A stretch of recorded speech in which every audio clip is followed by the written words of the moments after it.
अस्सलाम वालेकुम students. Last lecture में हमने जो है वो ऑर्गेनोमेटालिक के एक क्वेश्चन सॉल्व किया था कि वाई वी नीड ऑर्गेनोमेटालिक्स और इसके अलावा हैप्टिसिटी का कॉन्सेप्ट देखा है। तो आज हम ऑर्गेनो लिथियम और ऑर्गेनो मैग्नीशियम को डिस्कस करेंगे, इनकी प्रॉपर्टीज़, लिथियम और मैग्नीशियम की प्रॉपर्टीज़ और इनको हम प्रिपेयर कैसे करते हैं। तो सबसे पहले जो है वो पीरियोडिक टेबल में हम इनकी पोजीशन को देख लेते हैं। ये एस ब्लॉक एलिमेंट्स हैं, एस ब्लॉक से एलिमेंट से बिलोंग करती हैं, alkali and alkaline earth metal. और यहाँ पे आप जो है ना पीरियड ग्रुप्स में आप देख रहे हैं कि जो लिथियम और मैग्नीशियम का आपस में जो रिलेशनशिप है वो हमारे पास जो है वो डायगोनल रिलेशनशिप है। तो इनके डायगोनल रिलेशनशिप में जो है वो ये सेम प्रॉपर्टीज़ रखती हैं कुछ लिथियम और मैग्नीशियम। एंड जो बाकी तमाम एस ब्लॉक मेटल्स हैं इनके इनसे एक्सेप्ट हमारे पास जो लिथियम और मैग्नीशियम है जस्ट यही इन्वॉल्व होती हैं ऑर्गेनोमेटालिक में, बाकी तमाम मेटल इन्वॉल्व नहीं होती। तो ये हमारे पास एक क्वेश्चन है कि के बाकी तमाम मेटल ऑर्गेनोमेटालिक में इन्वॉल्व क्यों नहीं होती, जस्ट लिथियम और मैग्नीशियम ही इन्वॉल्व क्यों होती हैं। तो हम इस क्वेश्चन को हमने सॉल्व करना है कि alkali and alkaline earth metals में सिर्फ जो है वो हमारे पास तमाम जो मेटल्स हैं वो टेक पार्ट क्यों नहीं करती हैं ऑर्गेनोमेटालिक में, जस्ट लिथियम और मैग्नीशियम ही हम क्यों यूज़ करते हैं। तो हम जो है वो सबसे पहले इनकी करैक्टरिस्टिक देखेंगे मेटल की, कि हमारे पास एक रूल है कि हम जब हमारे पास जो दो एलिमेंट हैं जब वो आपस में बॉन्ड बनाते हैं उनमें इलेक्ट्रोनेगेटिविटी का डिफरेंस अगर 1.7 हो या इससे ज़्यादा हो तो वो हमारे पास जो बॉन्ड होगा वो आयनक बॉन्ड होगा। और अगर हमारे पास दो एलिमेंट के दरमियान इलेक्ट्रोनेगेटिविटी का डिफरेंस जो है वो 1.7 से कम हो तो वो हमारे पास जो बॉन्ड होगा वो कोवेलेंट बॉन्ड होगा। ठीक है। अब इस रूल को सामने रखते हुए हम देखेंगे कि ये जो इलेक्ट्रोनेगेटिविटी का डिफरेंस है कार्बन और लिथियम का वो है 1.54 और जो कार्बन और मैग्नीशियम के दरमियान है इलेक्ट्रोनेगेटिविटी डिफरेंस वो है 1.21। तो हमारे पास जो इलेक्ट्रोनेगेटिविटी का जो ये डिफरेंस है 1.54 और 1.21, तो ये हमारे पास 1.7 से कम है। तो इसका मतलब है कि ये जो है वो कोवेलेंट बॉन्ड बना रहे हैं। और हमारे ऑर्गेनोमेटालिक में हमने कंडीशन यही है कि कार्बन और मेटल के दरमियान जो है वो कोवेलेंट बॉन्ड होना चाहिए। लेकिन जो बाकी तमाम एस ब्लॉक एलिमेंट्स हैं, जो एस ब्लॉक मेटल्स हैं, वो जब बॉन्ड बनाती हैं कार्बन के साथ तो उनका इलेक्ट्रोनेगेटिविटी डिफरेंस होता है 1.7 या उससे ज़्यादा होता है, तो वो आयनक बॉन्ड बनाती हैं। तो ये हमारी जो है वो ऑर्गेनोमेटालिक की कंडीशन पे नहीं उतरती कि जस्ट कोवेलेंट बॉन्ड होना चाहिए, तो वो जो है वो आयनक बॉन्ड बनाती हैं। तो इसकी वजह से वो बाकी तमाम मेटल ऑर्गेनोमेटालिक में इन्वॉल्व नहीं होती। नेक्स्ट हमारे पास जो अगर हम इनका एटॉमिक रेडियाई देखें जो है वो लिथियम मैग्नीशियम एंड कार्बन का, तो इनके जो है वो तीनों के जो एटॉमिक रेडियाई हैं वो इक्वल हैं, कुछ कुछ इक्वल हैं आपस में, जो है वो कुछ सिमिलर हैं, जो है वो 1.60 1.52 1.54। तो इस वजह से जो है वो ये बॉन्ड बनाते हैं। लेकिन बाकी तमाम मेटल के जो एटॉमिक रेडियाई हैं वो जो है वो कार्बन से ज़्यादा हैं, क्योंकि वो शेल इंक्रीज़ हो जाता है तो वो कार्बन से ज़्यादा हैं, तो इस वजह से वो इतना जो है वो बॉन्ड कार्बन के साथ जो है वो ख़ास नहीं बनाती। तो इस तरह हमारे पास हम एस ब्लॉक एलिमेंट्स में जस्ट मैग्नीशियम और लिथियम ही जो है वो ऑर्गेनोमेटालिक में इन्वॉल्व होती हैं, बाकी तमाम मेटल जो है वो ऑर्गेनोमेटालिक में इन्वॉल्व नहीं होती। ठीक है। अब हम जो है वो हमारे माइंड में ये अब क्वेश्चन आएगा कि why interested in covalent bond. Organometallic में हम कोवेलेंट बॉन्ड पे ही हम हमारा इंटरेस्ट क्यों है, आयनक बॉन्ड हम क्यों नहीं यूज़ करते। क्योंकि हमारे पास जो आयनक कंपाउंड होते हैं वो ऑर्गेनिक सॉल्वेंट में सॉल्युबल नहीं होते, वो सॉल्युबल होते हैं पोलर प्रोटिक सॉल्वेंट में, और हमने तो सॉल्युबल करना होता है। तो ऑर्गेनोमेटालिक में सपोज़ हमने ऑर्गेनोमेटालिक में कोई आयनक बॉन्ड बना लिया, फॉर एग्जांपल सोडियम का कार्बन के साथ हमने आयनक बॉन्ड बना लिया और हमने इसे कह दिया कि ये ऑर्गेनोमेटालिक है। और हमने जो है वो इसको सॉल्युबलाइज़ करने के लिए सॉल्वेंट भी पोलर प्रोटिक सॉल्वेंट हमने यूज़ कर लिया। ठीक है। अब हमारे पास जो है वो पोलर प्रोटिक सॉल्वेंट में एसिडिक प्रोटॉन भी है, और हमारे पास जो ऑर्गेनोमेटालिक जो हमारा है सोडियम और कार्बन का जो बॉन्ड है, इसमें कार्बन के ऊपर नेगेटिव चार्ज भी है। तो ये जो कार्बन के ऊपर नेगेटिव चार्ज है और वो एसिडिक प्रोटॉन जो है ये आपस में रिएक्ट कर जाते हैं। तो हमारा जो पर्पज़ है कार्बन कार्बन बॉन्ड फार्मेशन का वो हमें नहीं मिलता और रिएक्शन जो है वो की डायरेक्शन चेंज हो जाती है, वो किसी और साइड पे चला जाता है।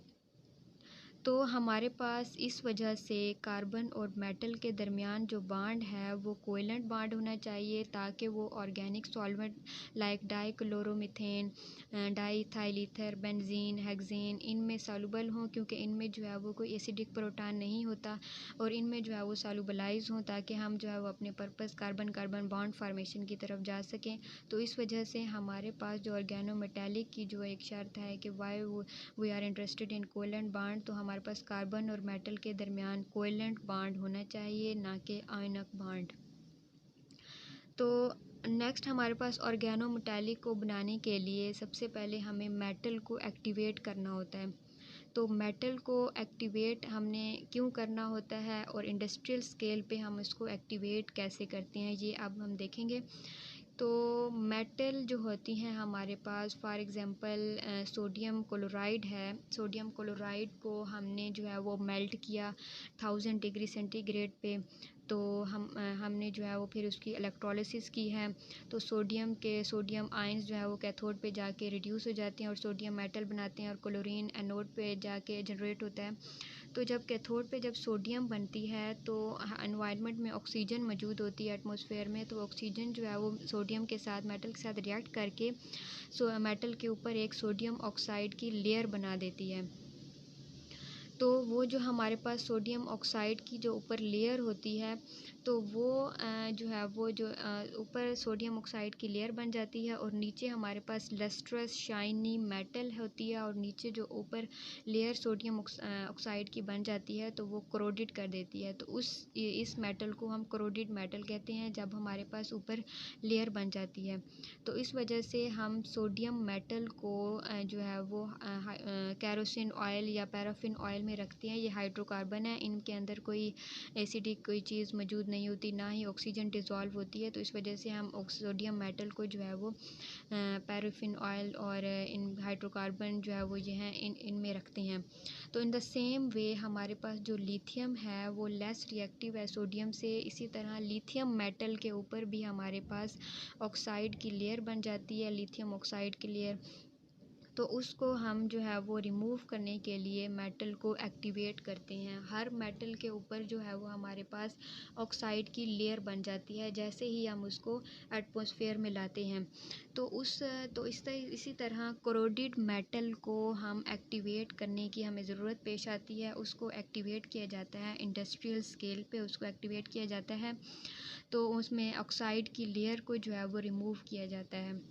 ठीक है, अब हम जो है वो उसका इंडस्ट्रियल स्केल पे हम उसको एक्टिवेट कैसे करते हैं, उसकी एक्टिवेशन होती है। तो सबसे पहला स्टेप यहाँ पे जो है वो शो किया हुआ है कि यहाँ पे कंसनट्रेटिक सल्फ्यूरिक एसिड जो है वो यूज़ किया गया है। तो जो हमारे पास कोर जो मेटल के ऊपर जो कोर है लिथियम के कोर, तो वहाँ पे जो ऑक्साइड की लेयर है, जो ऑक्साइड की लेयर है उसको रिमूव करने के लिए हमारे पास ये पूरा प्रोसेस जहाँ पे बयान किया गया है। तो पहले हम सल्फ्यूरिक एसिड यूज़ करते हैं। एसिड हम क्यों यूज़ कर रहे हैं, क्योंकि जो हमारे पास लेयर जो बनती है ऑक्साइड की लेयर, जब मेटल ऑक्साइड बनते हैं तो वो हमारे पास बेसिक है।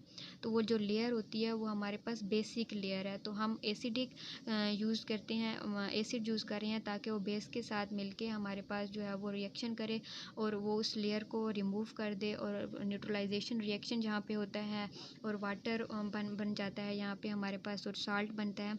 तो जैसे ही हम यहाँ पे कंसनट्रेटेड 98% जो है वो सल्फ्यूरिक एसिड यूज़ करते हैं, हम वो लिथियम ऑक्साइड की लेयर जो है वो इसके साथ रिएक्ट करता है हमारे पास यहाँ पे सल्फ्यूरिक एसिड के साथ, और लिथियम जो है वो हाइड्रोक्साइड जहाँ से जो है वो रिमूव हो जाता है।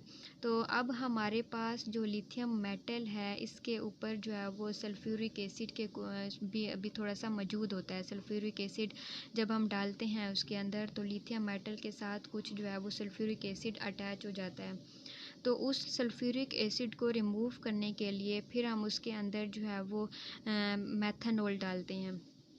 मेथनॉल हम जैसे ही अंदर डालते हैं तो वो मेथनॉल सल्फ्यूरिक एसिड को रिमूव कर देता है। अब जो है वो मेटल के साथ जो है वो मेथनॉल कुछ मौजूद रहता है, मेथनॉल रह जाता है। अब सल्फ्यूरिक एसिड भी कुछ कुछ मेटल के साथ मौजूद होता है, तो सल्फ्यूरिक एसिड और मेथनॉल दोनों को रिमूव करने के लिए हम यहाँ पे एसीटोन यूज़ करते हैं। तो एसीटोन जो है वो दोनों को जो है वो रिमूव कर देता है। अब एसीटोन जो है वो मेटल के साथ जो है वो मौजूद होता है, मेटल के साथ जो है वो इसके कुछ ज़रात लग जाते हैं एसीटोन के। अब इसको रिमूव करने के लिए हम यूज़ करते हैं डाई इथाइल ईथर। तो डाई इथाइल ईथर के जो है वो दो फंक्शन जो है वो यहाँ पे हैं। डाई इथाइल ईथर एक तो तमाम सॉल्वेंट को रिमूव कर देता है मेटल के साथ, जो तमाम सॉल्वेंट होते हैं, और प्योर मेटल जो है वो हमारे पास बन जाती है। और दूसरा ये है कि जो डाईइथाइल ईथर का जो बॉइलिंग पॉइंट होता है वो कम होता है, -33 पे होता है। तो बॉइलिंग पॉइंट जो है वो इसका कम होता है, सॉरी -33 नहीं, जस्ट 33 डिग्री सेंटीग्रेड होता है इसका।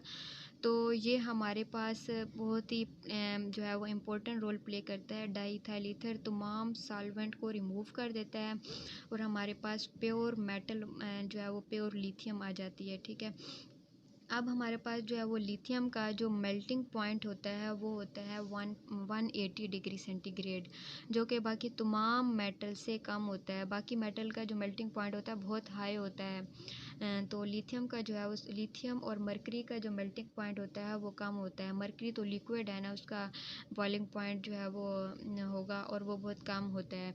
तो लिथियम को हम जो है वो यहाँ पे अब मेल्ट करेंगे, इसका मेल्टिंग पॉइंट है 180, तो हम 200 डिग्री सेंटीग्रेड पे इसको हीट करेंगे तो यहाँ पे जो है वो ये मेल्ट हो जाएगी। जब हमारे पास यहाँ पे जो ये मेल्ट होती है तो हम इसको अपने इंटरेस्टेड शेप्स में लेके आते हैं, वायर्स में या शीट्स इनकी बना लेते हैं। तो जितना सरफेस एरिया ज़्यादा होगा उतनी एक्टिविटी जो है वो इंक्रीज़ होगी मेटल की। तो अब यहाँ पे हमारे पास मेटल जो है वो एक्टिवेट हो चुकी है। तो हमने उसकी जो लिथियम ऑक्साइड की जो ऊपर उसकी लेयर बन जाती है ऑक्सीजन की वजह से, उसको हमने रिमूव कर दिया है। पहले हमने 15-20 मिनट जो है वो सल्फ्यूरिक एसिड उसके अंदर डाला, उसको जो है वो कुछ देर हमने रख दिया। फिर जो है वो सल्फ्यूरिक एसिड के बाद जब सल्फ्यूरिक एसिड ने लिथियम ऑक्साइड लेयर के साथ रिएक्ट करके जो है वो लिथियम ऑक्साइड लेयर के साथ जब रिएक्ट करके उसने साल्ट और वाटर बनाया, तो अब हमारे पास जो रिएक्शन है उसके अंदर मेटल भी है, कुछ एसिड भी है और वाटर भी है। तो अब जो है वो एसिड और वाटर को रिमूव करने के लिए हम उसमें डालते हैं मेथनॉल। तो मेथनॉल जब एसिड को कुछ रिमूव कर देता है, अब हमारे रिएक्शन के अंदर मेथनॉल भी है, कुछ एसिड के ज़रात भी हैं।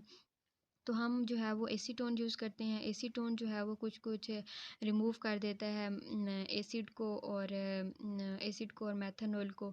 तो हमारे पास तो हम कुछ साथ तो पिछले तमाम सॉल्वेंट जो हमने डाले हैं वो कुछ कुछ मेटल के साथ अटैच हैं। तो जैसे ही हम डाई इथाइल ईथर डालते हैं वो तमाम मेटल के साथ जो सॉल्वेंट होते हैं वो रिमूव हो जाते हैं और जो है वो हमारे पास प्योर मेटल जो है वो हमें मिल जाती है। और इस मेटल को हम मेल्ट करते हैं 200 डिग्री सेंटीग्रेड पे, तो हमारे पास हम इसको इंटरेस्टेड शेप्स में जो है वो कन्वर्ट कर देते हैं। तो अब हमारे पास लिथियम शीट जो एक्टिवेटेड मेटल इंडस्ट्रियल स्केल पे तैयार हो जाती है। फिर हम इसको लैब स्केल पे जो है वो हम अपने रिएक्शन करने के लिए जो है वो यूज़ करते हैं। आज तक के लिए इतना ही काफ़ी। नेक्स्ट लेक्चर में हम इंशाल्लाह प्रिपरेशन ऑफ लिथियम देखेंगे, ऑर्गेनोमेटेलिक ऑर्गेनोलिथियम जो है वो की कैसे प्रिपरेशन होती है, और उसके जो है वो नेक्स्ट हम मैग्नीशियम के मेटल की भी हम एक्टिवेशन जो है वो देखेंगे इंशाल्लाह। तो अगर आपके माइंड में कोई क्वेश्चन आ रहा है या कोई भी किसी किस्म का क्वेश्चन है तो आप कमेंट में पूछ सकते हैं, तो आपको जो है वो वेल एक्सप्लेन